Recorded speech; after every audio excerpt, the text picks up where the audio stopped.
I'm Sylvia Scott, the founder of the GiRLS CEO Connection. And today I'm so happy to have Kate Whitfield. She started her business when she was 16 and she was living in Canada.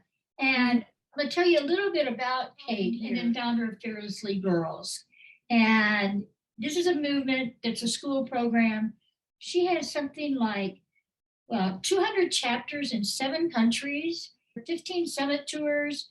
She's had 100,000 students involved, trained over 12,000 student leaders, and she had the biggest anti-bullying assembly in the world, where they had 17,000 girls across North America. I know you were 16 when this first started, but when did you first start thinking about doing it? Because, people will sit and think about it, but when did you first start thinking about doing it to where then when you were 16, you actually started it?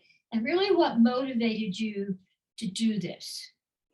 Well, I mean, as far as starting my own business, there was never really another option for me. I always felt that that's the path I would take. My dad was and is an entrepreneur, so I grew up around that.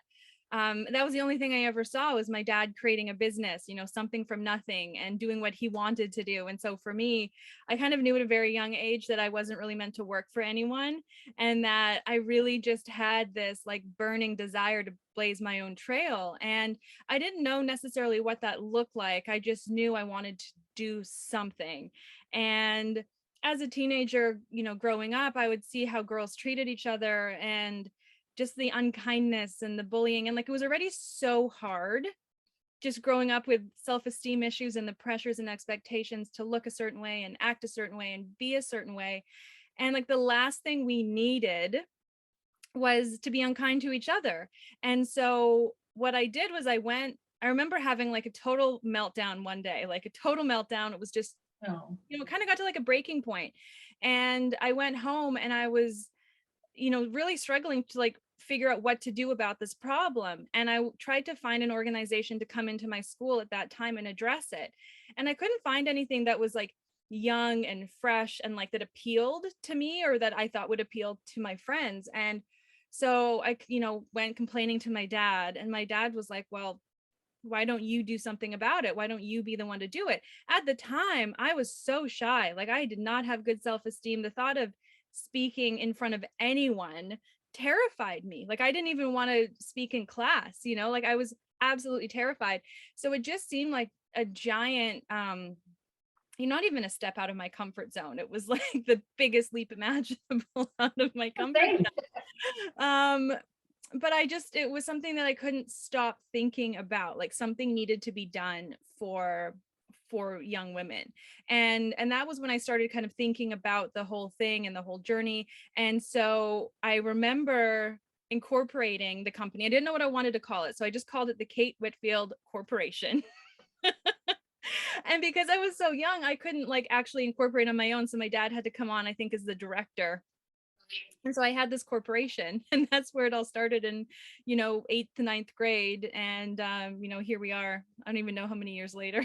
What I think is great, though, is that your dad got right behind you. First of all, you had an entrepreneur as a role model. But second of all, your dad got right behind you, because I know in many cases where girls that I talk to, they've started a business and it's great.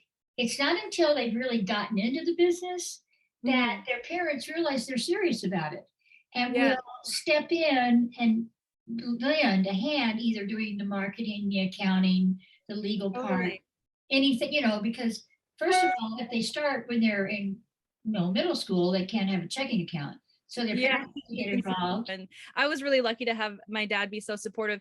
And I mean, we kind of still joke about it now, but he almost got too involved, to the point of like, when I moved to California, he wanted to move with me. And I had to very lovingly tell him that, I love you, Dad. I appreciate you and your support more than anything, but like, I have to do this more than anything. I think in his defense, he just wanted to be in California golfing, but he, he did understand very quickly that, and him and I have such a wonderful relationship, but working together was very difficult because we both wanted to do it our way.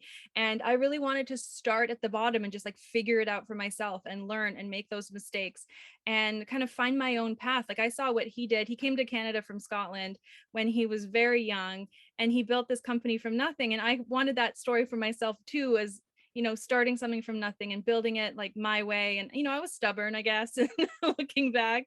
And I, credit some of the success, a lot of the success actually, to just being so stubborn, even in those years that were so difficult to make ends meet and to kind of blaze this trail in an industry that hadn't really started yet. So his support was, wonderful. I was so grateful to have that. But I did have to very lovingly tell him, like, this is my journey, Dad. I got to figure this out.